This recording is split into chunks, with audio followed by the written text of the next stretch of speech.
Alors, je ne suis pas du tout spécialiste sur la question russe. Après, il ne faut pas oublier qu'il y a aussi des facteurs, comme pour toute religion impériale, etc. Il y a quand même des facteurs géopolitiques, des barrières pragmatiques, etc. à prendre en compte.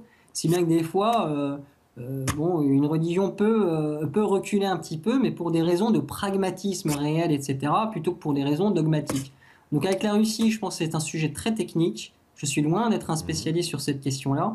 Donc, je Mais- préfère ne pas me prononcer sur cette question. Mais c'est certainement lié, effectivement, à la volonté expansionniste et mondialiste de l'Occident, notamment sur la question de l'Ukraine, via la question de l'Union européenne, etc. Mais je ne suis pas spécialiste sur ces questions très techniques, mais il y aurait peut-être un lien, effectivement. Voilà, je dis ça parce que bon, ça me fait penser à ces clips russes, entre autres je me rappelle plus la grande star russe qui a fait des clips, voilà, qui sont très très très célèbres en Russie, où justement c'est un rejet du mode de vie occidental, quoi, en disant, bah nous on veut pas de votre McDo, on veut pas de vos machins, on veut pas de vos trucs, on veut pas, voilà, il a décrit tout un tas de choses que justement nous on porte comme les valeurs de notre civilisation et que eux on rejette quoi, complètement quoi.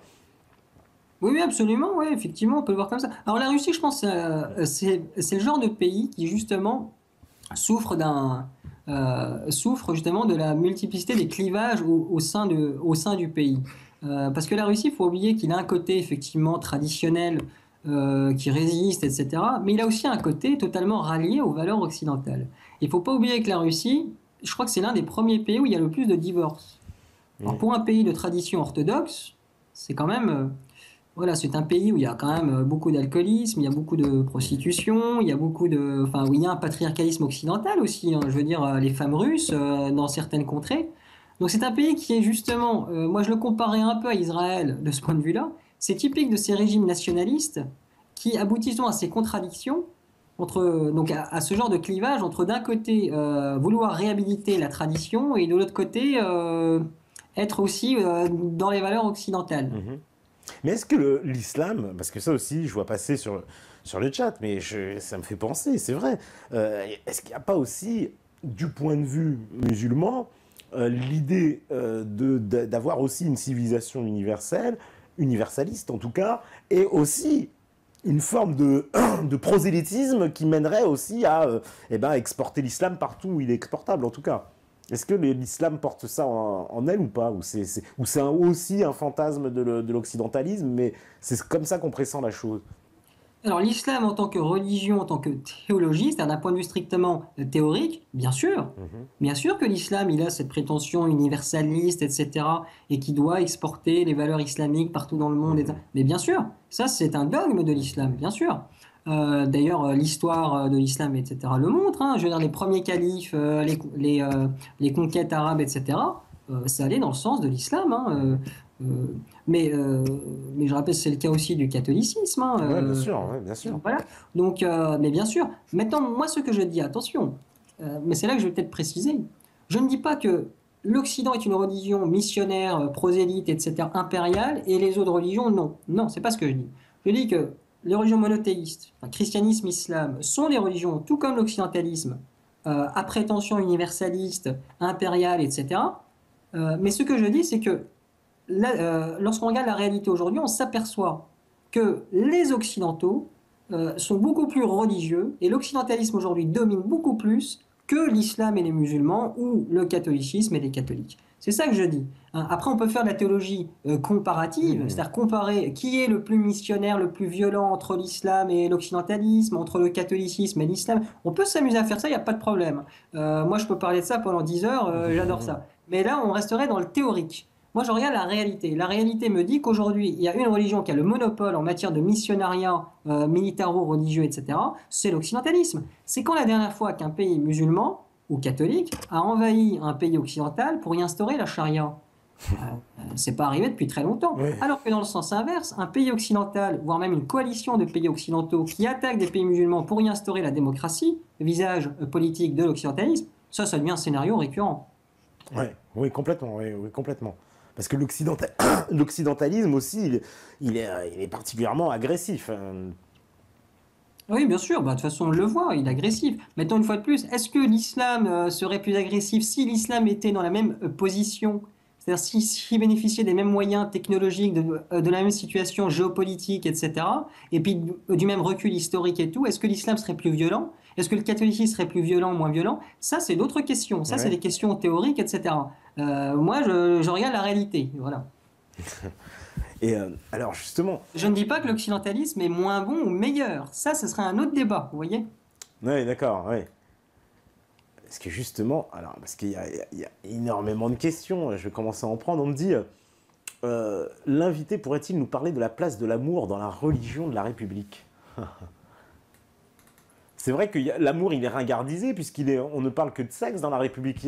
Parce que l'amour, c'est pas une notion, c'est pas très, c'est quoi, c'est pas une très grande valeur aujourd'hui. C'est un peu ringard, non? Oui et non, parce que Ouais, ça, une fois de plus, moi, pour juger d'une religion, je regarde ses prédicateurs. ouais, Aujourd'hui, les mieux placés pour nous parler de l'amour au sens occidentaliste, bah, c'est les séries américaines, les films américains, où il y a toujours d'ailleurs une place donnée à l'amour, ouais, etc. ouais. Alors, l'amour au sens occidentaliste, bah, c'est l'amour au sens hollywoodien. C'est-à-dire qu'aujourd'hui, autrefois, si vous voulez, la finalité du couple, par exemple, dans une société catholique, la finalité du couple n'est pas l'amour. Ça, c'est une finalité seconde. Donc, ça ne veut pas dire qu'il ne faut pas aimer, mais ce n'est pas la première finalité. La première finalité du couple dans le catholicisme, et aussi un peu dans l'islam, mais dans l'islam c'est un petit peu plus complexe. Mais dans le catholicisme, par exemple, la première finalité du couple, c'est la procréation. Le fondement du couple, c'est le rapport sexuel, et la finalité, c'est la procréation. Et tout le reste est secondaire. Est important, mais secondaire. Donc, c'est-à-dire que dans une vision catholique, un homme et une femme, ils se marient en vue de pouvoir avoir des rapports sexuels de manière légitime. Ça, c'est une première chose. Donc, le fondement du couple au sens catholique, c'est le rapport sexuel. Deuxième chose, la finalité du rapport sexuel et du couple, en fait, c'est la vie de famille, c'est-à-dire les enfants. Ça, c'est la vision traditionnelle. Et si possible, bien sûr, l'amour, etc., ça serait encore mieux. Mais ça passe après.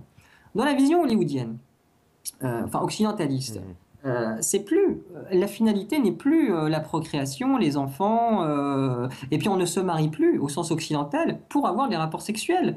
Dans la mesure où aujourd'hui, lorsqu'un occidental se marie, il a déjà eu des dizaines de rapports sexuels dans sa vie en général. Ouais, ouais, ouais. Voilà, donc le fondement du couple n'est plus le rapport sexuel, et la finalité du couple, ce n'est plus les enfants non plus. Bah oui, parce qu'il y a des moyens de contraception de partout pour les femmes qui sont encouragées, etc. Voilà, c'est ça. Mhm. Donc ça fait partie de la vision occidentaliste de la sexualité, etc.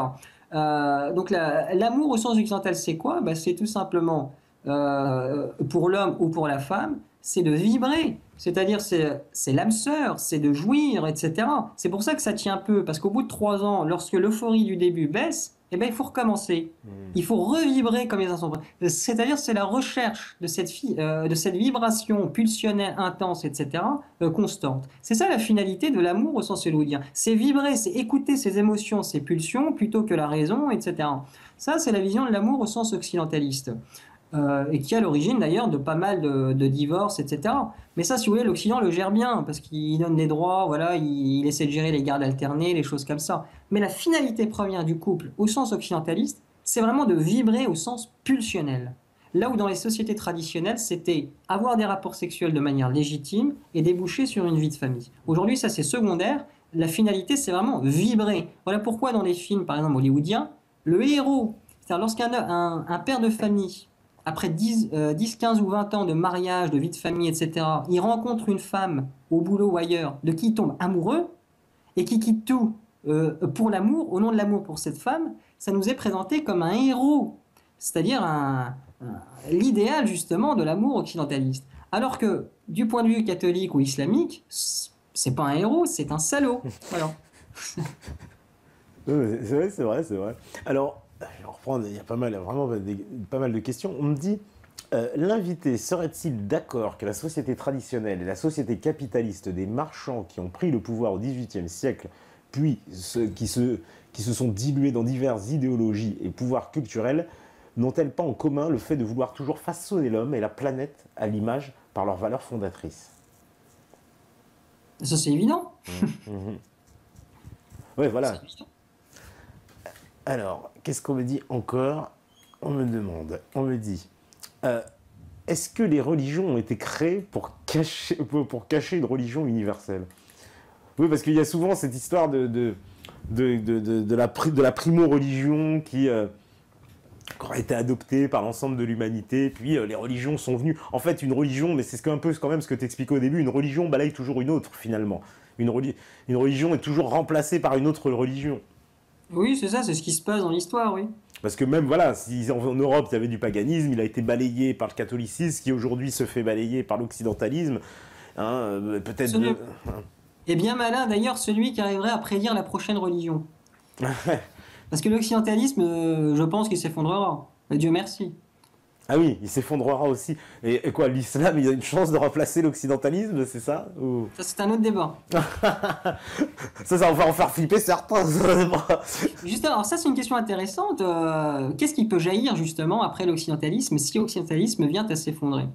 Bah là, vous mettez déjà un premier...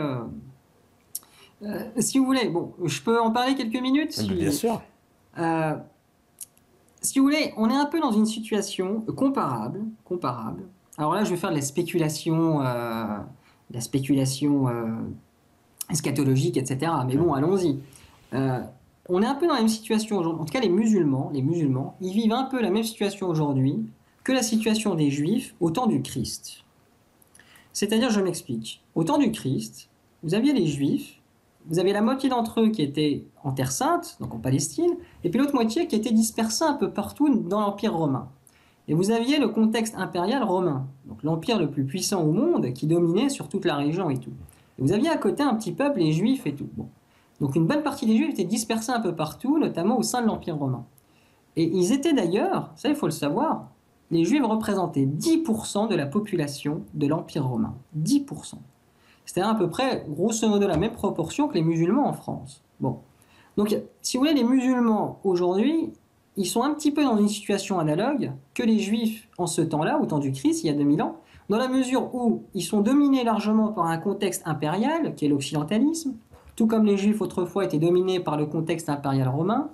Ils vivent une crise d'identité, tout comme les Juifs au temps du Christ, où vous aviez les zélotes avec le phénomène, vous aviez l'équivalent des djihadistes, qui est incarné par les zélotes, qui commettaient des attentats, justement, ils étaient hyper violents, les zélotes. Judas l'Iscariote était un zélote, justement, celui qui a trahi le Christ et tout. Il y en avait d'autres, d'ailleurs, dans le ministère du Christ. Mais ce que je veux dire, c'est qu'il y avait ce phénomène des zélotes, des djihadistes, l'équivalent, il y avait ce phénomène des Juifs très hellénisés, c'est-à-dire très occidentalisés, on dirait aujourd'hui. Il y avait ce phénomène de Juifs un peu entre les deux. Le Flavius Joseph de l'époque, c'était un peu le Tariq Ramadan d'aujourd'hui, vous savez, celui qui essaie de se positionner entre les deux. Enfin bref, c'était très intéressant, mais si on étudie le contexte juif d'il y a 2000 ans, on s'aperçoit qu'il y a énormément d'analogies avec les musulmans aujourd'hui. Et ce qui est intéressant, c'est qu'est-ce qui a jailli de tout ça? Qu'est-ce qui a fini par arriver après justement ce contexte? Eh bien, certains, si vous voulez, en ce temps-là, prédisaient que le judaïsme était grandissant, qu'il menaçait Rome, etc., et qu'il allait devenir, et qu'il allait dominer le monde. Certains prédisaient ça. Et puis vous aviez d'autres qui disaient non, c'est les Romains, etc. Enfin bref, vous avez toutes sortes d'analyses. Et bien qu'est-ce qui a jailli? Ce n'est ni le judaïsme qui a fini par l'emporter, ni la culture romaine, enfin l'impérialisme romain. Mais a jailli de ces deux trucs-là une espèce de synthèse, entre guillemets, c'est-à-dire une espèce de troisième alternative qui s'est appelée le christianisme. Et c'est cette religion-là, cette espèce de nouvelle religion qui est à la fois dans la continuité du judaïsme et en même temps en rupture avec elle, qui est à la fois en rupture avec la culture romaine, mais en même temps on va l'absorber. C'est cette troisième alternative qui est née et qui est devenue 2 siècles plus tard la religion de l'Empire romain et qui a transformé à jamais le continent européen. Eh bien, moi je pense, après ce n'est qu'une spéculation, etc., je pense que justement aujourd'hui, au vu de ce, entre guillemets, de ce conflit de civilisation, islam d'un côté, occidentalisme de l'autre, peut naître, ça se peut naître une troisième alternative, une espèce de troisième religion, etc., qui sera à la fois une rupture avec l'islam, mais en même temps une continuité, comme le christianisme avec le judaïsme, et en même temps une rupture avec l'occidentalisme, mais en même temps va absorber tout ce qu'il y a de bien dans l'occidentalisme, si vous voulez. Et ça sera la religion de l'avenir, je pense. Alors bien malin celui qui pourrait la décrire, etc. Après, c'est que de la spéculation. Alors, je vais reprendre en plus des petites questions. On me dit aussi, que pense-t-il des néo-païens de la nouvelle droite? des années 70 qui avaient les mêmes critiques de l'Occident que lui, genre Faye de Benoît, etc. Alors, bon, je vais être un peu cash, et je pense qu'ils se contredisent. Je m'explique. Parce qu'il faut être cohérent au bout d'un moment. C'est-à-dire, moi, je préfère un occidentaliste à la Caroline Fourest, qui est très cohérent, droit dans ses bottes, qui prône les valeurs occidentales, etc. Au moins, c'est très clair. Plutôt que quelqu'un qui est un peu entre les deux. Je m'explique. Ces gens-là, le problème, c'est que ils placent l'homme au centre de tout. Donc ils sont dans un fondement de l'occidentalisme et en même temps ils prônent un retour à des valeurs traditionnelles, etc. Ben ça c'est une grosse contradiction. Parce que vous ne pouvez pas d'un côté placer au centre de tout l'homme, et donc ce qui va avoir pour finalité de vouloir libérer l'homme de tout, y compris de l'identité traditionnelle, et de l'autre côté vouloir réhabiliter quand même l'identité traditionnelle. C'est pas compatible. Il faut être cohérent. Soit on met Dieu au centre de tout et on revient à une transcendance classique avec des valeurs traditionnelles, etc., comme le catholicisme par exemple. Soit on place l'homme au centre de tout et à ce moment-là, il faut accepter les conséquences de l'occidentalisme. Et ça me rappelle une belle phrase, une phrase de Bossuet, qui disait, c'est une merveilleuse phrase et je la sors dès que je peux, moi. Alors justement, là j'en profite. Il disait Dieu se rit, j'espère que je vais arriver à la dire, Dieu se rit des gens qui prétendent combattre les causes pour lesquelles, qui prétendent combattre les causes. Oui, qui pleurent les effets dont ils chérissent les causes. Dont ils chérissent les causes, voilà, qui pleurent les effets dont ils chérissent les causes. Voilà, ouais. Voilà, exactement. Et ben c'est exactement ça. C'est exactement ça. Et si vous voulez, mais tous ces mouvements, mais toutes ces idéologies nationalistes, identitaires, etc., qui à la fois placent l'homme au centre de tout, et en même temps déplorent les conséquences, etc., et ben, je trouve qu'elles se contredisent et elles brouillent les pistes, en fait. Alors, en gros, ça voudrait dire quand même, quasiment tout le monde se trompe de combat, à part ceux qui prôneraient un retour à une véritable société traditionnelle, alors catholique, pure. Alors ce que je dis effectivement, c'est lorsqu'on est dans une démarche religieuse intégrale et authentique, par exemple un catholique type sédévacantisme ou fraternité Saint-Pédis, etc., ou un musulman authentique, c'est-à-dire un islamiste mais pas con, je veux dire, un vrai, parce que ça existe. Au sens étymologique, oui. J'en écoute des musulmans, des salafis, mais enfin des fondamentalistes, on appelle ça. Ça existe, et des gens très bien, très très bien, et puis ils sont écoutés par personne déjà, par leurs propres coreligionnaires, ils sont pas écoutés, et eux, ils sont dans une démarche vraiment sincère, authentique, intègre. Et ben ça, c'est mieux. Moi, ce que je dis, c'est que c'est mieux. Parce que déjà, ça souffre pas de contradiction, c'est plus intègre, c'est plus authentique. Ouais. Alors, sur la laïcité, par exemple, il y a quelqu'un qui me dit « Oui, vous dites que le christianisme est incompatible avec la laïcité. Pourtant, quand Jésus dit « Il faut rendre à César ce qui est à César et à Dieu ce qui est à Dieu », il marque bien la distinction nette entre le pouvoir temporel, c'est-à-dire politique, et spirituel, c'est-à-dire religieux, ce qui est la stricte définition de la laïcité. » Alors là-dessus, cette phrase-là, il faut savoir une chose. Alors je ne sais pas si le monsieur est catholique ou pas, mais il faut savoir une chose, c'est que cette phrase-là, il faut rendre à César ce qui est à César et à Dieu ce qui est à Dieu, n'a jamais, mais jamais interprété par l'Église comme un principe de laïcité. Jamais. Il faut se poser des questions déjà. Mais comment se fait-il que l'Église, avec toutes les élites, avec toutes les grandes personnalités qu'elle a eues au cours de l'histoire, elles se sont toutes plantées? Elles ont toutes caché cette phrase? Non. En réalité, cette phrase, c'est une distinction, et là c'est un peu technique, écoutez bien. Cette phrase-là, c'est une distinction entre, d'un point de vue catholique, je parle de la théologie catholique, c'est une distinction entre non pas le religieux et le politique, mais entre le temporel et le spirituel. Je m'explique. C'est-à-dire que dans le catholicisme, il n'a jamais été question de séparer le religieux du politique. La religion catholique a toujours été prônée comme la religion de l'État. Le roi, il devait toujours être un roi catholique qui s'engageait à promouvoir les valeurs catholiques et à exercer son pouvoir temporel que dans un cadre catholique. Il devait ainsi défendre l'Église, lutter contre les hérésies, promouvoir une société catholique, etc., etc. Il devait par exemple interdire l'usure, parce que l'usure, ça va à l'encontre du catholicisme. Voici un exemple de non-séparation entre le temporel et le spirituel. Maintenant, qu'est-ce que ça veut dire on peut très bien distinguer le spirituel et le temporel sans pour autant séparer le religieux et le politique.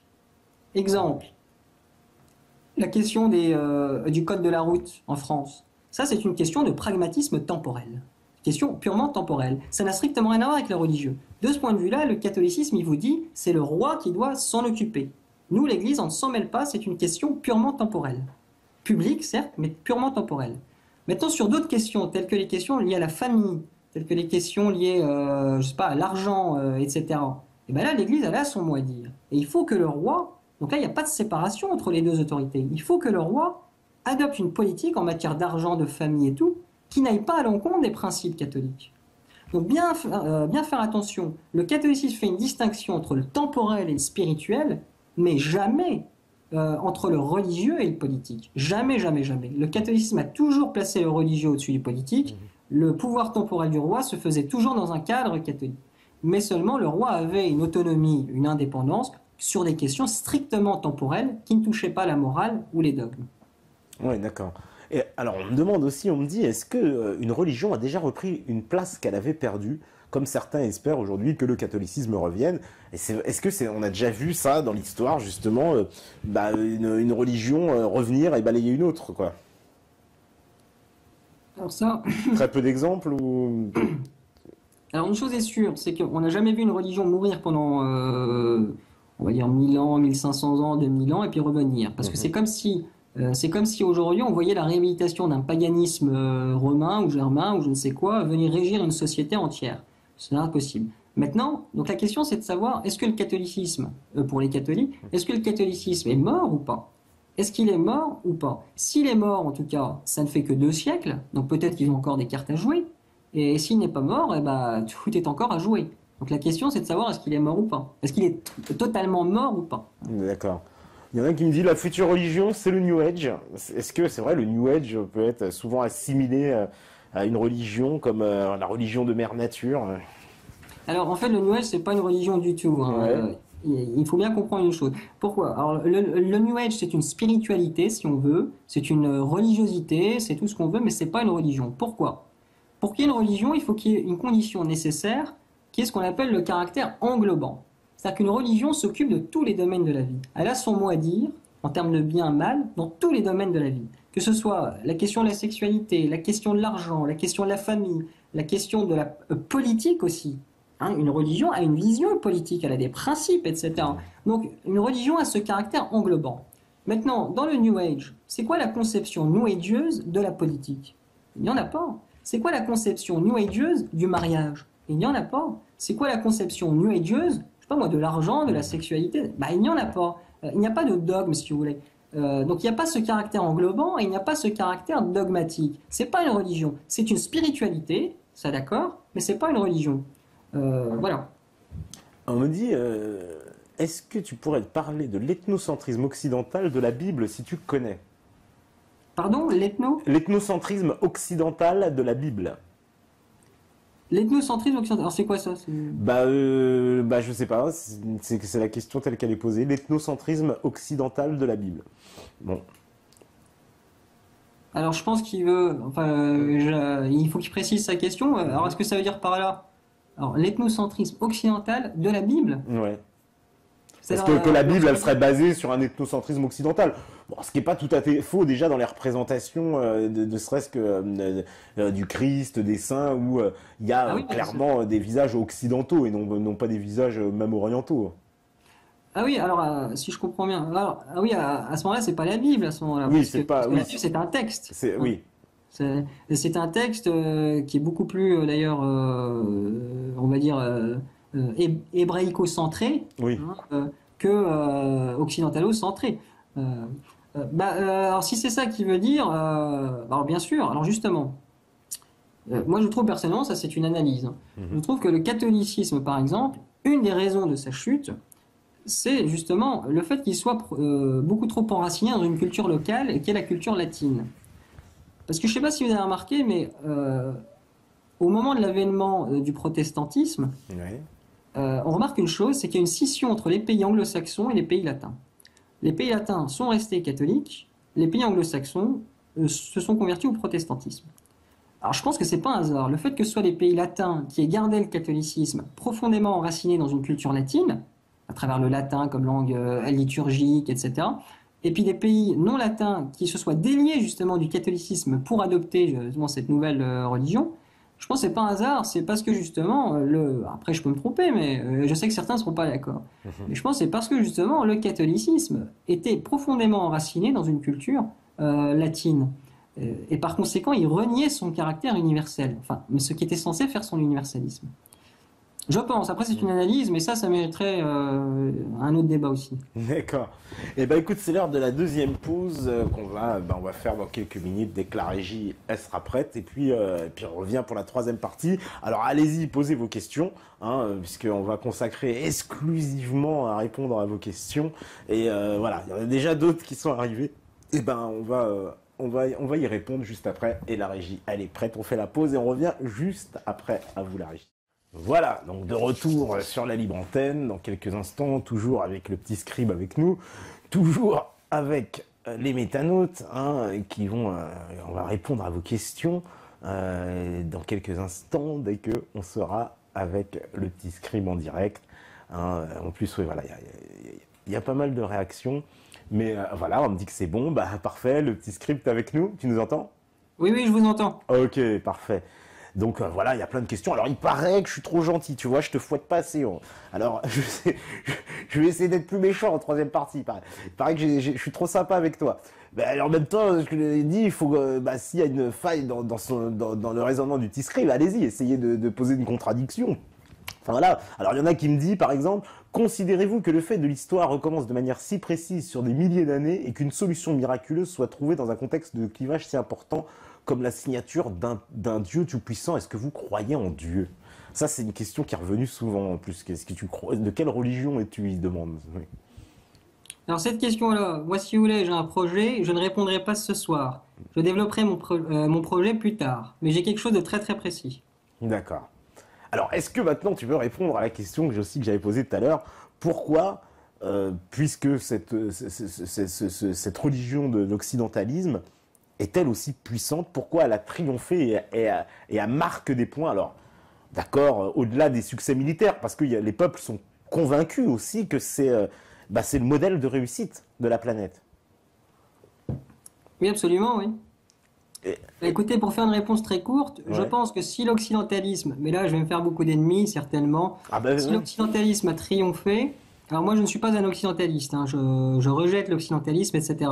Je me reconnais plutôt, pour donner un début de présentation, dans la mouvance monothéiste abrahamique. Ça c'est indéniable. Moi c'est le Dieu d'Abraham, c'est clair et net. Donc je ne peux pas adhérer aux valeurs occidentalistes dans la mesure où elles sont incompatibles avec le monothéisme abrahamique. Mais dans quel monothéisme abrahamique, ça c'est une autre question. Alors pourquoi l'occidentalisme a triomphé? Pour répondre simplement, quitte à me mettre des gens à dos, parce que je pense que il est meilleur en fait. Il a triomphé pour des raisons objectives, mais qu'on le veuille ou non, enfin ça c'est ce que je pense. Il a triomphé pour des raisons objectives parce que c'est tout simplement une religion meilleure que qui l'ont précédé. Si le catholicisme avait triomphé du paganisme polythéiste, anté-chrétien, c'est parce que le catholicisme était meilleur. Il suffit de lire la théologie catholique, etc., pour comprendre que c'était bel et bien meilleur. Si l'islam a triomphé dans sa zone géographique historique, c'est parce que l'islam s'est montré bien meilleur sur bien des aspects que le paganisme anté-islamique. Donc moi je pense que lorsqu'une religion finit par résister au cours de l'histoire et triompher sur les autres, on ne peut plus justifier cela que par du complotisme ou par le militarisme, etc. Au bout d'un moment, il faut se faire une raison. Et puis, je pense que l'histoire ne ment pas. Le temps, au bout d'un moment, finit toujours par laisser le meilleur. Donc, pour résumer, l'occidentalisme, je pense qu'il a triomphé pour des raisons objectives. Il est meilleur que les religions qui l'ont précédé. Voilà. D'accord. Bon, au moins, ce sera clair. Et aussi, est-ce qu'il n'y a pas le monde entier qui, malgré peut-être son envie de vivre dans une société transcendantale, mais tout le monde a envie du confort et de la matérialité. Finalement, parce que d'ailleurs tu disais, oui, l'homme avant, il se contentait de peu. Bon, on avait une vie plus frugale, on n'avait pas besoin d'avoir peut-être l'eau courante chez soi ou l'électricité. Mais finalement, tout le monde aspire à ça aujourd'hui. On voit bien que l'accès même à la technologie et à ce confort matériel, j'ai pas envie de dire, il y a certainement peut-être une partie de l'humanité qui s'en moque, mais une grande partie de l'humanité, elle n'aspire qu'à ça. Alors attention, il ne faut pas confondre le confort matériel, qui est quelque chose de légitime et qui est quelque chose qui a toujours été recherché par les hommes, Mhm. pour des raisons légitimes, et puis le matérialisme. C'est quoi la différence? Le confort matériel, c'est avoir de l'eau, c'est avoir un logement, c'est avoir de quoi se chauffer, c'est avoir de la nourriture, voilà, et puis ne pas trop peiner pour pouvoir subvenir à ses besoins. Ça, c'est le confort matériel qui est tout à fait légitime et qui existe dans toutes les sociétés, enfin dans toutes les religions. Le catholicisme ne s'oppose absolument pas au confort matériel, l'islam non plus, etc. Mais ne pas confondre avec le matérialisme. Là où l'occidentalisme a une particularité, c'est par sa promotion du matérialisme. C'est quoi la différence? On le voit par exemple à travers la question du progrès technologique.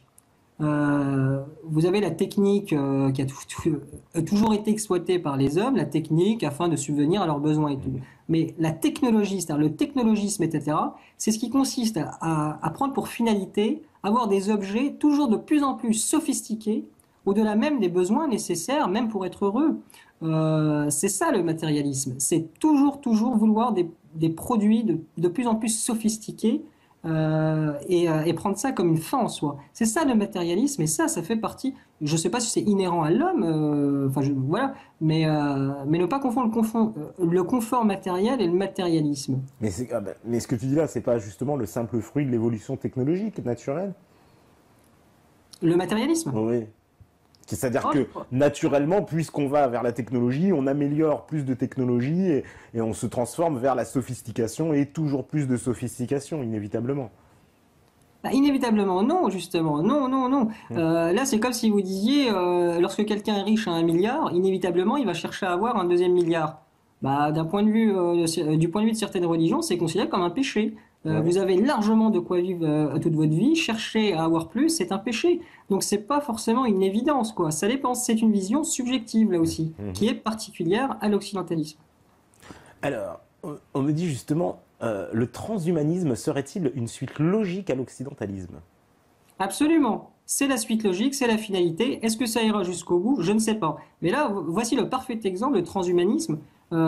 C'est effectivement la suite logique. C'est la suite logique. C'est-à-dire, si rien ne freine, donc barrière pragmatique, technique, financière, etc. Si rien ne freine, pour des raisons idéologiques, on ira vers le transhumanisme, bien sûr. Ouais.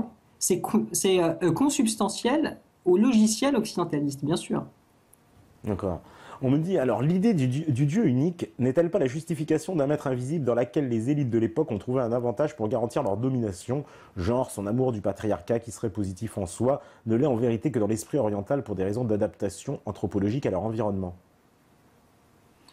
Patriarcal, c'est pas que dans l'esprit oriental. Ouais. Les tribus gauloises étaient patriarcales. Enfin, la majorité des sociétés traditionnelles étaient patriarcales. Le matriarcat a existé dans certaines sociétés, mais il est minoritaire. En tout cas, dans les derniers milliers d'années. Mhm. Donc, c'est pas l'apanage des sociétés orientales. Ça, c'est une première chose. Deuxième chose, bah ça, c'est une interprétation. Mhm. Là, pareil, qui a raison, qui n'a pas raison. Moi, en tant qu'adhérent intégral au monothéisme abrahamique, croyant au Dieu biblique, euh, je ne peux pas accepter cette interprétation. Après, on peut confronter les points de vue, etc. Je peux dire pourquoi est-ce que je pense que le Dieu biblique n'est pas une invention humaine. Je peux donner un élément, par exemple. Alors, c'est pas une preuve, mais c'est un élément, disons, qui peut corroborer ce que je dis. Pourquoi est-ce que je crois au Dieu biblique? Il y a un élément solide, c'est de dire que si vous regardez les sociétés humaines depuis des milliers d'années, et ça c'est scientifique, c'est archéologique, toutes étaient des sociétés polythéistes. C'est-à-dire toutes, que ce soit en Amérique du Sud, en Europe, en Asie, etc. Toutes les sociétés qui ont développé des religions, bah, c'était des religions, elles avaient toutes pour point commun d'être des religions polythéistes, c'est-à-dire plusieurs divinités et où on représentait la divinité. Et voilà que d'un seul coup, accident de l'histoire, on a un petit peuple qui sort de nulle part, de rien du tout, un petit peuple de rien du tout, un petit peuple de Sémites, donc les Hébreux, qui d'un seul coup, ils prennent un Dieu unique qui n'ont pas le droit de représenter et puis qui va jusqu'à nier l'existence des autres dieux. Je veux dire, c'était une croyance. Lorsque vous remettez dans le contexte historique, c'était une croyance contre nature, contre nature. C'est-à-dire aucune société religieuse n'avait développé de telles croyances. Voilà pourquoi d'ailleurs les Juifs étaient considérés comme des gens bizarres, très arrogants, etc. Parce que effectivement, ils avaient une croyance très particulière. Donc moi, je me dis que s'ils avaient voulu inventer une religion, bah, ils seraient inspirés de tout ce qu'il y avait à l'époque et de tout ce qui semblait être inhérent à l'homme, c'est-à-dire une religion polythéiste, etc., mais avec leur propre Dieu et tout. Or, c'est pas ce qui s'est passé. Ils ont développé une croyance totalement contre nature, anti-historique, etc. Donc, je me dis que cela ne pouvait venir que de Dieu. Voilà. Après, ça vaut ce que ça vaut. On me dit, l'invité ne parle pas de l'athéisme chez les musulmans français. Beaucoup sont musulmans de culture, mais ne pratiquent pas. Alors bien sûr, je fais une distinction très nette entre un musulman de culture, qui est le statut majoritaire aujourd'hui des musulmans en France, Ouais. et puis le vrai musulman qui lui, il a un statut légal au sens islamique et tout. Bah, c'est comme ça que j'ai compris que moi, j'ai jamais été musulman. J'ai compris que j'étais un musulman de culture, j'ai grandi en tant que musulman de culture, mais je n'ai jamais été musulman. Parce qu'être musulman, c'est une définition hyper rigoureuse. C'est quoi ces trois conditions d'après 80% des savants musulmans? Il faut remplir trois conditions pour être musulman. Ouais. Première condition, la profession de foi en public, c'est-à-dire devant une autorité religieuse, telle qu'un imam reconnu et tout. Deuxième condition, la prière de manière assidue et régulière. Troisième condition, payer la zakat. La zakat, c'est un impôt religieux que vous versez, donc social, que vous versez à une autorité religieuse. Moi, personnellement, depuis que je suis né, je n'ai jamais prononcé, on m'a jamais demandé de prononcer une profession de foi devant un imam ou une autorité religieuse quelconque. Je n'ai jamais fait la prière de manière assidue, si ce n'est 3 ou 4 mois au cours de ma vie. Et puis, je n'ai jamais payé un impôt religieux à une quelconque autorité. Par conséquent, je n'ai jamais été musulman. J'ai été par contre un musulman de culture, c'est-à-dire imprégné d'une certaine culture. Mes parents faisaient le ramadan, etc. Mais donc, je suis imprégné de cette culture, et Dieu merci d'ailleurs, c'est ça qui m'a permis de ne pas finir athée. Mais cela dit, je sais et j'ai conscience, et une fois que j'avais compris ça d'ailleurs, je m'étais pris une sacrée claque. J'avais compris que j'étais un musulman de culture et non pas un musulman au sens théologique. Est-ce que c'est pas justement ça le cas de beaucoup de jeunes musulmans qui adoptent l'occidentalisme comme ils adoptent tous les travers de l'occidentalisme et pourtant se prétendent musulmans? Pour donner l'exemple de ça, c'est un peu le dealer qui en plein ramadan dit non, non, non, attention, moi je commence mon business après le coucher du soleil. Bon, je fais un exemple volontairement provocateur. Parce qu'il paraît que j'étais trop gentil. Alors. Mais c'est avec moi qu'il faut être méchant, hein, c'est pas. Bah écoutez, si justement, bien sûr, c'est le cas de la majorité, hein, ça c'est clair et net. Hein. La majorité des musulmans de France sont des musulmans de culture et non pas des musulmans au sens vraiment authentique. Parce qu'une fois de plus, si c'était le cas, on verrait beaucoup de musulmans repartir dans des pays de culture musulmane. Parce que je rappelle juste que la hijra dans l'histoire islamique, c'est ce qu'on appelle l'émigration, c'est-à-dire ces premiers musulmans au temps du prophète de l'islam qui ont quitté justement la Mecque parce qu'ils ne pouvaient plus vivre l'islam normalement et ils sont partis. Donc ça, c'est la première chose qu'ils ont fait. Ça a précédé le djihad. C'est dire à quel point c'était prioritaire. Pour aller s'installer dans une société où ils pouvaient mettre en place justement un système communautaire, islamique, etc. Donc ça, c'est vraiment la priorité. Un vrai musulman aujourd'hui, il doit chercher les moyens d'aller vivre dans un pays musulman. Ça doit être une des priorités normalement du musulman. Il ne peut pas toujours le faire, mais ça doit être normalement son objectif. Or, lorsqu'on parle avec la plupart des musulmans, c'est pas du tout dans leur projet, pas du tout. Leur projet, c'est plutôt de rester en France et puis d'être dans le revendicatif, des choses comme ça. Bah ça, c'est digne justement d'un musulman de culture, ethnico-culturel, etc., plutôt que d'un musulman au sens authentique. En réalité, les vrais musulmans, on ne les entend pas. Hein. Alors, on me dit, quelle considération et interprétation donne l'invité à la révélation du texte de Saint Jean concernant l'Apocalypse et la fin des temps, et que penser des eschatologies actuelles qui fleurissent aujourd'hui sur le net? Voilà. Et il pense également justement à l'interprétation basée sur l'argent et l'usure, celle de Pierre Jovanovic dans son dernier livre, par exemple. Alors, qu'est-ce que j'en pense? Plusieurs choses. Bon, déjà, je voudrais juste rappeler une chose. C'est que lorsque vous voulez interpréter un texte religieux tel qu'une partie de la Bible ou du Coran, etc., la première chose à faire, lorsqu'on est un citoyen lambda comme moi, etc., bah, c'est de se référer aux savants religieux, aux spécialistes du texte. Lorsqu'on est musulman, on est censé se conformer à l'avis majoritaire des savants musulmans. Lorsqu'on est un catholique, on est censé se soumettre à l'autorité de l'Église et puis reconnaître l'interprétation traditionnelle de l'Église. Donc pour ces choses-là, par exemple dans la théologie catholique, il y a une exégèse traditionnelle de tous les pères de l'Église, tels Saint Augustin, Saint Thomas d'Aquin, etc., Mhm. qui sont des exégèses extrêmement brillantes. Et un bon catholique, il est censé se référer avant tout à ça. Or, aujourd'hui, qu'est-ce qu'on observe? On observe justement, et ça c'est l'un des maux justement créés par l'occidentalisme.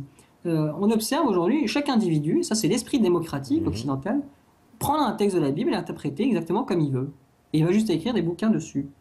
Mais ça, c'est pas digne d'une démarche religieuse classique. C'est pas comme ça que ça fonctionne.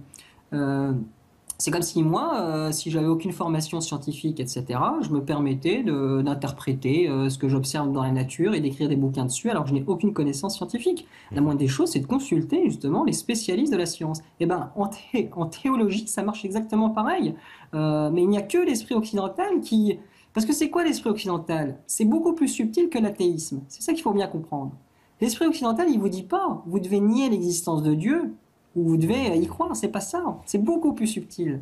Un athéisme est beaucoup plus clair. L'occidentalisme, c'est de dire, vous pouvez prendre Dieu, mais dans Dieu, prenez que ce que vous avez envie de prendre, que ce qui vous fait plaisir. C'est-à-dire, Dieu lui-même a été soumis, Dieu ne plaise, à cette démarche consumériste, etc., occidentale. C'est ça le libéralisme occidental. Donc la première chose à faire pour ceux qui veulent revenir à un esprit traditionnel religieux, bah, c'est déjà commencer pour leurs propres textes qui sont la parole de Dieu. Ils sont censés se conformer à la tradition religieuse à laquelle ils appartiennent. C'est la première chose à faire. Donc ces passages-là, il faut qu'ils se réfèrent voilà, aux spécialistes. Ouais. Donc ça pourrait être par exemple, comme je vois des fois, ces groupes de filles toutes voilées, etc. Puis elles sont en train de fumer des clopes et de cacher du whisky dans leur sac. Ça c'est... Bah là, c'est oui, effectivement. Bon, là, c'est un cas vraiment très Ouais. gros, très Ah, j'en ai gros. vu plusieurs, c'est pour ça que je me permets de souligner. Mais j'en ai croisé certaines. Des groupes comme ça où... je- Oui, bien sûr. Mais en fait, ces filles-là, si vous voulez, moi j'ai envie de leur dire, ne dites pas que vous êtes musulmane. Ne Ouais. revendiquez pas un statut musulman. Portez le voile si vous voulez, faites le ramadan si vous voulez, mais ne revendiquez pas en public un statut de musulmane. Parce que c'est ça le problème aujourd'hui, c'est que vous avez des musulmans qui sont dans le revendicatif, que ce soit à la cantine, des choses comme ça, mais qui en réalité n'ont pas un statut de musulman. Et c'est ça qui crée l'ambiguïté, qui crée tellement de mal. Mais c'est pareil dans les pays du Maghreb, hein. Les pays du Maghreb, c'est pareil, hein. Si vous creusez un peu, vous avez la moitié de la population qui n'est pas légalement, authentiquement parlant, musulmane. Oui, parce que est-ce qu'il n'y a pas aussi, justement, dans les pays du Maghreb, des formes d'hypocrisie par rapport à certains sujets aussi? Par exemple, je prends l'homosexualité, c'est quelque chose d'extrêmement réprimé dans les pays du Maghreb, enfin dans le monde musulman, et pourtant on sait qu'elle est pratiquée beaucoup sous le coude. Alors oui, bien sûr qu'il y a une hypocrisie, etc. Euh, sur la question de l'homosexualité, etc. Bah, voici un exemple justement qui est le marqueur de cette idée que beaucoup de Maghrébins et tout ne sont pas de vrais musulmans, si vous voulez, ils n'ont pas un statut de musulman. C'est des musulmans de culture et qui effectivement n'hésitent pas à transgresser les règles de l'islam, tout ça. Et, c'est évident, hein. On me dit, alors, je vais prendre des questions aussi des métanotes. Alors, vous nous dites que l'immense majorité des musulmans en France ne sont pas en réalité de vrais musulmans, seulement des musulmans de culture. Je suis entièrement d'accord avec vous. Seulement, n'est-ce pas en réalité ce prosélytisme culturel qui gêne une bonne partie des Français de culture catholique? Alors, déjà, il y a deux choses. Première chose, est-ce que ça gêne? Oui, effectivement que c'est frustrant. Bon, mais si on se met à la place du français de souche, etc., pour qui la visibilité islamique est un signe étranger, etc., bah oui, ça c'est un fait. C'est frustrant, etc. Oui, bien sûr, c'est frustrant. Mais moi, ce que je dis pas que c'est pas frustrant et que ça ne pose pas de problème. Je dis juste que ça ne menace pas les idéaux, les dogmes qui régissent la société française. Moi, c'est ça que je dis. Parce que c'est comme ça qu'on nous présente les choses. On nous dit que l'islam est une menace aux valeurs de la société française. Et ben c'est ça, moi, que je rejette catégoriquement. Par contre, mais qu'on me dise que cet islam de culture, au quotidien, crée des frustrations, des colères, etc., bah oui, ça se vérifie. Je veux dire, mettez-vous à la place d'une dame de cantine qui se fait engueuler par des parents d'élèves parce que elle a pas, enfin, il n'y a pas du halal, etc. Mm. Donc, effectivement, c'est frustrant ce genre de choses au quotidien. Mais ça ne menace pas idéologiquement, et c'est ça qu'on nous fait croire, la société française. Bien au contraire, la société française s'appuie là-dessus pour promouvoir son processus occidentaliste. Et ben donc Et puis deuxième l'occidentalisme. chose, français de culture catholique, oui, Ouais. c'est là-dessus. Ouais. Alors, justement, moi pour moi, la France n'est plus du tout catholique sur aucun plan. Sur aucun. Donnez-moi deux, trois dogmes auxquels les Français tiennent vraiment et qui sont spécifiques au catholicisme. Et il n'y en a pas. Si vous prenez les 10 commandements, par exemple, eh ben, lorsque vous soumettez ça à une analyse théologique sérieuse, vous apercevez que la France n'a plus rien, mais strictement plus rien de catholique. Tu ne commettras point d'adultère, c'est pas du tout respecté. Il y a un très fort taux d'athéisme, donc le premier commandement, tu ne tueras que moi pour Dieu, n'est pas respecté. La question de honore ton père et ta mère, il suffit de voir le nombre de maisons de retraite, etc. Donc c'est pas du tout respecté. Tu ne convoiteras pas la maison de ton prochain, Ton etc. prochain. Société de consommation, etc. oblige, on n'y est pas du tout. Enfin bref, même les 10 commandements qui sont la base, mais c'est même pas du catholicisme, c'est la morale catholique. Vous voyez, même ceci n'est plus respecté par le français de base. Donc France catholique, elle n'est plus. Alors, on me dit, peut-on envisager une combinaison de 3 religions monothéistes comme continuité de l'islam? Quoi, une espèce de religion qui fusionnerait un peu le monothéisme et quelque part l'occidentalisme, quoi. Les monothéismes. Ouais. Alors là, en fait, mais la manière dont la question est posée, justement, ça fait très occidental, justement. Critique, etc. Pourquoi ça fait très occidental? Parce que justement, la manière dont la question est posée suppose qu'une religion se crée. C'est-à-dire qu'on peut créer des religions. Or, une religion, d'un point de vue justement des religions classiques, comme les religions monothéistes, elles ne sont pas le fruit de la création humaine, mais sont une révélation de la part de Dieu. Donc si ce monsieur nous dit qu'il y a une religion qui serait une espèce de combinaison entre les trois, bah à ce moment-là, dis-moi où a-t-elle été révélée par Dieu, etc. Et là, je serais le premier à y adhérer. Donc il ne s'agit pas de créer quelque chose, il s'agit de trouver ce que Dieu a révélé. Donc vous voyez ce que je veux dire, hein. Une fois j'étais tombé dans un débat à la télé, un débat entre intellectuels occidentalistes. Alors le titre du débat c'est «À quoi sert Dieu?» Bah, ça pareil, mais rien que la manière dont la question est posée traduit derrière un esprit occidentaliste extraordinaire. À quoi sert Dieu? C'est-à-dire que dans l'esprit de l'occidental, Dieu doit servir à quelque chose. Et il faut comprendre que pour un esprit religieux classique, catholique, islamique et tout, Dieu n'est pas un outil que vous prenez pour votre bien-être. C'est une réalité qui s'impose à vous et à laquelle vous êtes, avec laquelle vous êtes obligé de composer. C'est tout, c'est une réalité, voilà. Alors, on me dit, être de culture catholique n'est pas être catholique. Vous dites qu'il existe des musulmans de culture, mais il ne peut pas exister des Français de culture catholique. Lol, voilà. Oh, bonne question. Ce que je dis, c'est que j'ai pas dit que ça pouvait pas exister, qu'il y avait un deux poids deux mesures. Ouais. Je parle de la réalité une fois de plus. Ce que j'observe, c'est que chez les musulmans, il y a encore un islam de culture, tel qu'il pouvait y avoir auprès des Français de souche au début du XXe siècle, par exemple, ou dans le XIXe siècle. Donc, si vous voulez, les musulmans, ils suivent le même processus que les chrétiens, mais avec un temps de retard. Mais ils suivent le même chemin. C'est-à-dire que les chrétiens aussi, ils étaient dans un christianisme religieux autrefois. Ils sont passés ensuite à un christianisme de culture traditionnelle. Ça a donné un mai 68 qui a été justement l'explosion de ceci et qui a conduit à un Cléricalisme poussé, quoi. voilà, c'est ça, c'est-à-dire une destruction totale, y compris de la culture catholique. Bah, les musulmans, ils suivent le même chemin, mais avec un temps de retard, c'est tout. Mais les musulmans, on observe bel et bien qu'il y a quand même une culture musulmane. Pour les musulmans de France, il y a très peu d'athées, c'est-à-dire des gens qui nient l'existence de Dieu ouvertement. Même le dealer de shit et tout, c'est très rare quand même de voir un athée. On voit qu'il y a quand même, un peu de reste. Il y a quand même 50% des musulmans qui font le ramadan. Il n'y a pas 50% de Français de souche qui font le carême. Ouais. Les églises sont totalement vides, les mosquées elles sont quand même remplies, même si les musulmans qui y vont ne sont plus dans une pratique authentique, mais il y a quand même, voilà. Donc il y a cette espèce d'islam de culture à travers le ramadan, à travers les prières, à travers les mosquées, etc. Voilà. Alors, on me demande les questions inévitables. Tu penses quoi de Imran Hossein, Cheikh Imran Hossein, par exemple? Alors, Cheikh Imran Hossein, je ne suis pas spécialiste de la théologie islamique, j'ai une base théorique, mais je ne suis pas spécialiste, donc par conséquent, je ne suis pas le mieux placé pour pouvoir juger des propos de Cheikh Imran Hussein. Mais si tu voulais, je m'étais un petit peu renseigné sur ce que disent les musulmans, enfin ceux que j'écoute, c'est-à-dire des fondamentalistes au sens positif du terme. Il faut savoir que Imran Hussein, sur certains aspects, il va à l'encontre des règles de théologie.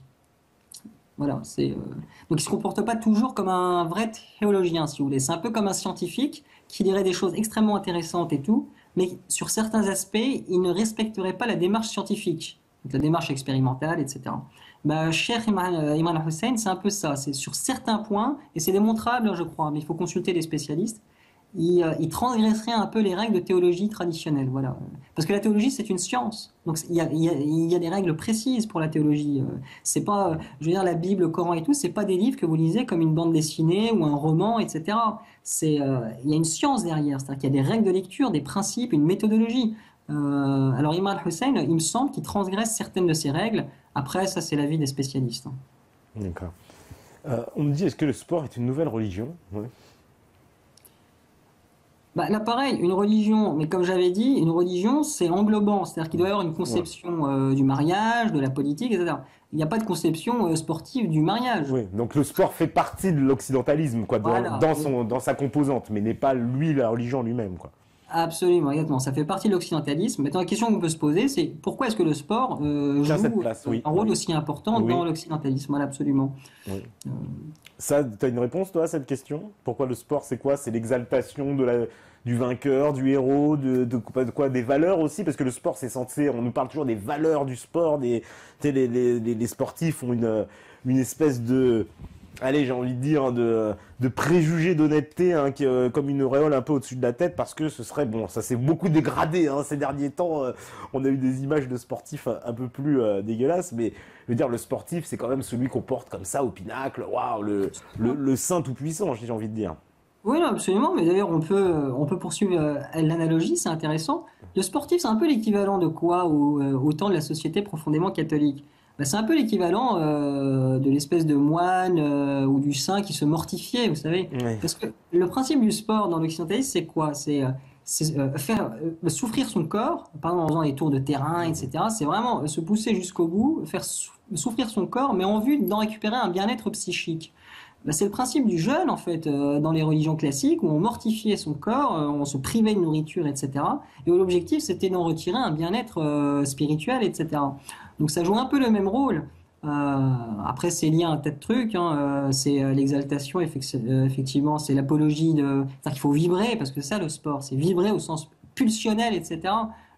C'est aussi l'institutionnalisation de la violence, mais de manière propre. C'est-à-dire que l'occidentalisme vous dit il faut aussi permettre à l'individu d'exercer la violence et tout, mais on va organiser ça et ça donne le sport. C'est lorsque vous voyez le boxe, etc., deux mecs qui se foutent des pains dans la gueule, etc., c'est en fait ce qu'on peut faire de mieux, de manière plus propre, si on veut faire de la violence, mais de manière légale, quoi, si vous voulez.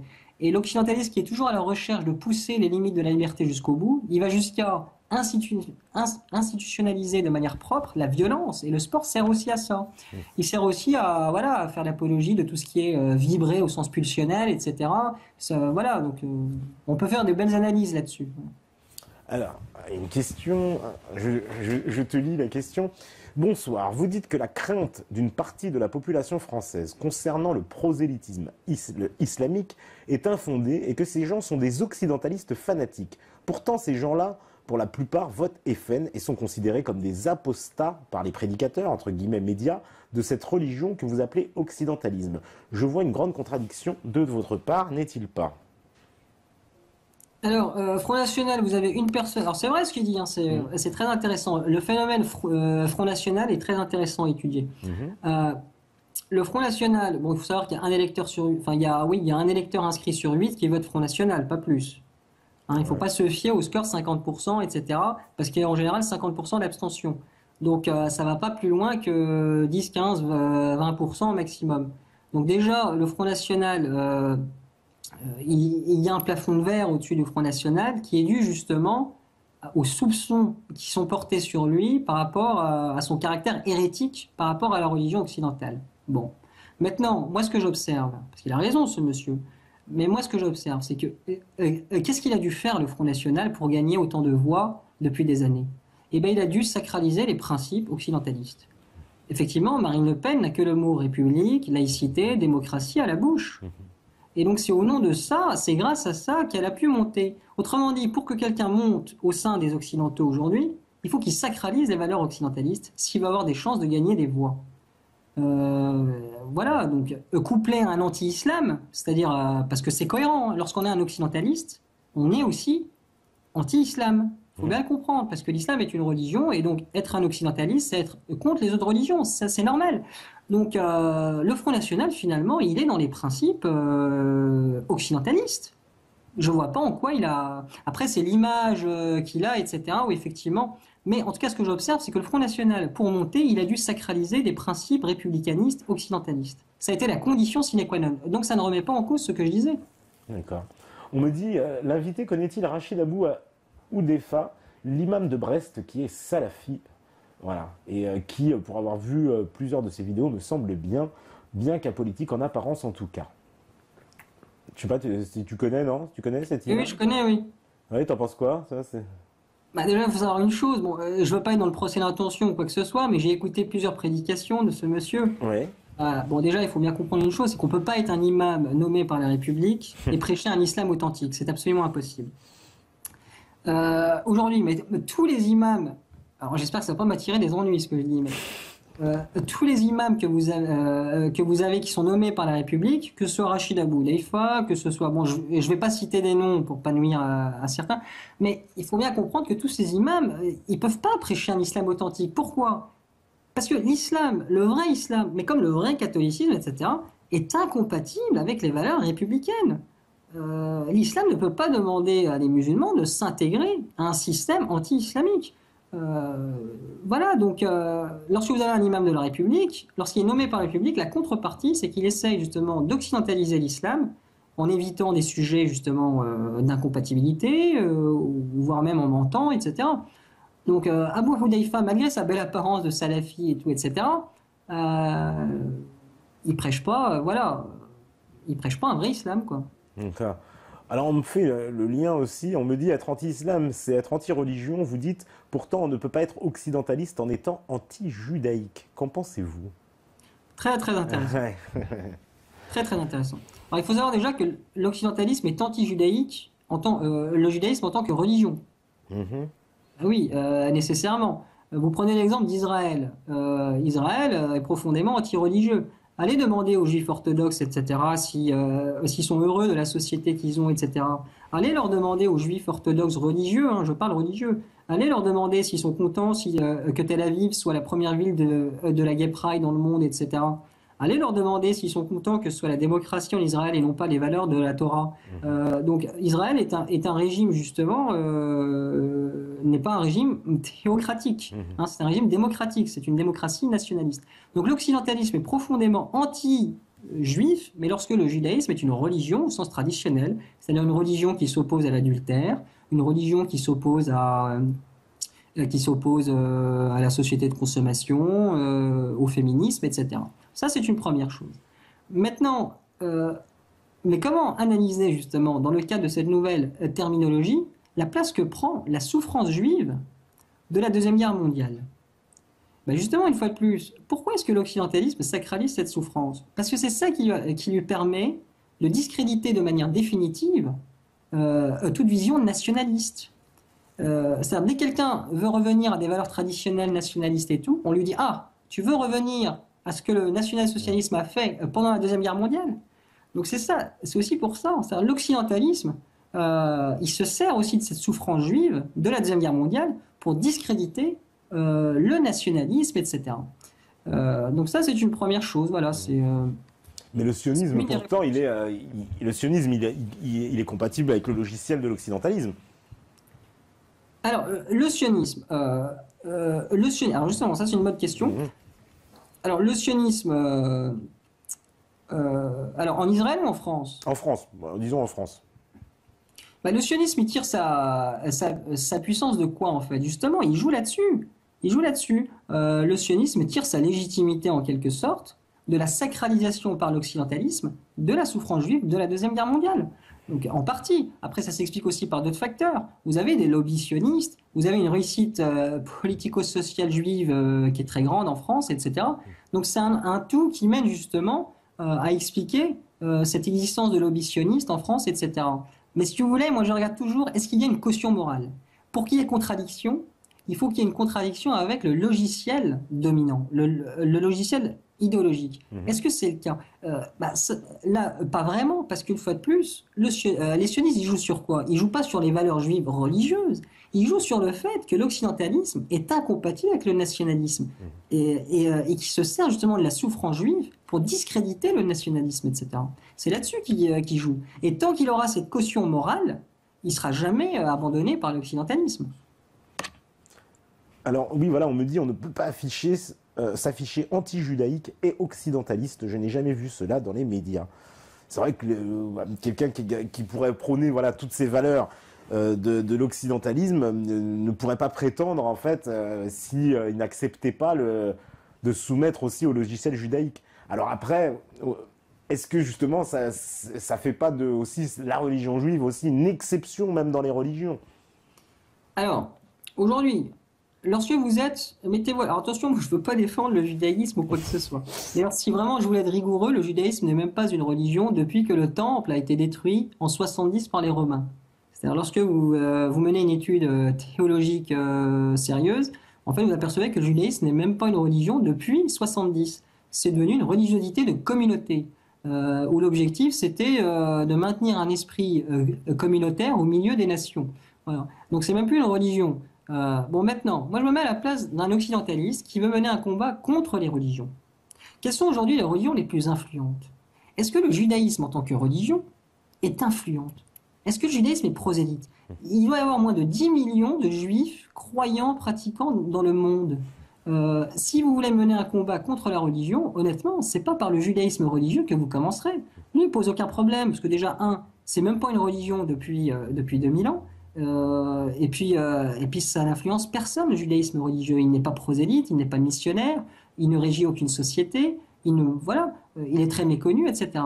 Il n'a pas été à l'origine d'une civilisation aussi depuis 2000 ans. Alors que le catholicisme et l'islam, elles, ont été véhiculatrices de civilisations millénaires et aujourd'hui, elles continuent à être très influentes dans de bonnes parties du monde. Donc celui qui veut mener un combat contre la religion, il serait fou de commencer par le judaïsme religieux. Il va dire ça, c'est vraiment insignifiant. Par contre, il va commencer par les deux gros morceaux, c'est-à-dire le christianisme et l'islam. Ça, c'est absolument cohérent comme démarche. Alors, oui, on me parle aussi de forcément, puisqu'on a beaucoup parlé de Dieu, de diable, et on me dit, y a-t-il des religions menées par Dieu et d'autres par le diable? En faisant référence, évidemment, beaucoup à la maçonnerie, qu'on accuse d'être une religion qui ne dit pas son nom et qui serait dévouée plus à des cultes lucifériens, sans le dire. Alors, la franc-maçonnerie, je suis loin d'être un spécialiste là-dessus. Ce qui est très compliqué avec la franc-maçonnerie, c'est que justement, c'est occulte. Et par conséquent, c'est très difficile à étudier parce qu'on n'a pas accès à ce qui s'y dit, etc.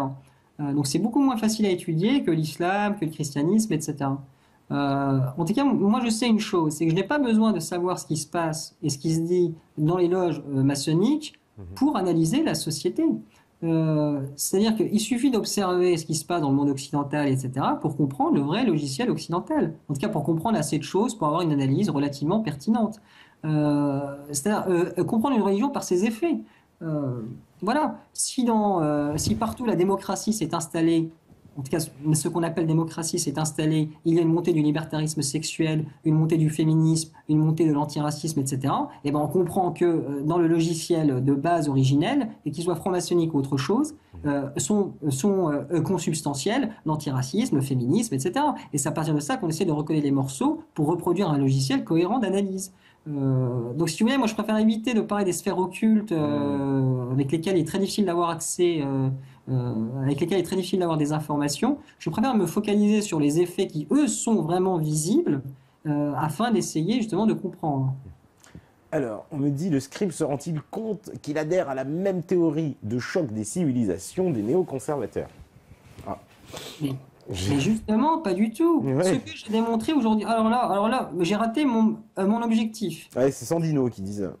Alors là, j'ai totalement raté mon objectif, hein. J'espère que c'est pas ce que la majorité pense. Mon objectif ce soir, c'était de démontrer qu'il n'y a pas de conflit de civilisation. C'est-à-dire qu'il y a une... Parce que pour qu'il y ait conflit de civilisation, il faut qu'il y ait en gros deux religions qui s'opposent dans un rapport égalitaire. Or, il me semble, ce que j'ai essayé de démontrer ce soir, c'est que l'occidentalisme est de loin, mais de loin, avec une année-lumière d'avance, la religion dominante, la religion qui utilise des moyens militaro-religieux, etc., à des fins missionnaires, etc.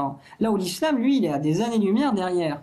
Donc je n'ai pas démontré qu'il y avait un conflit de civilisation, j'ai démontré le contraire, j'ai démontré qu'il y a un écrasement de toutes les traditions par une seule religion que j'appelle l'occidentalisme. Donc pas du tout conflit de civilisation. Et c'est parce que, clairement, est-ce qu'il n'y a pas aussi presque j'ai envie de dire, une tendance naturelle à ce que il y ait une opposition religieuse? En plus, historiquement, l'Occident, c'est toujours, j'ai envie de dire, opposé à l'islam. Enfin, dans son histoire, dans l'histoire religieuse, la chrétienté s'est toujours opposée à l'islam. On va dire, a combattu l'islam avec les croisades, etc. Est-ce que donc il n'y a pas une rivalité naturelle en fait finalement? Alors bien sûr qu'il y a eu il y a eu des conflits entre religions dans l'histoire, etc. Alors l'exemple de l'islam et du christianisme, c'est intéressant. Là, on peut vraiment, vraiment parler de conflit de civilisation. Pourquoi? Parce que nous avons deux religions qui se sont partagées de bonnes parties du globe et qui sont dans un rapport frontal égalitaire. Effectivement, vous aviez autant de contrées musulmanes que de contrées chrétiennes. Jérusalem a été prise tantôt par les uns et tantôt par les autres, etc.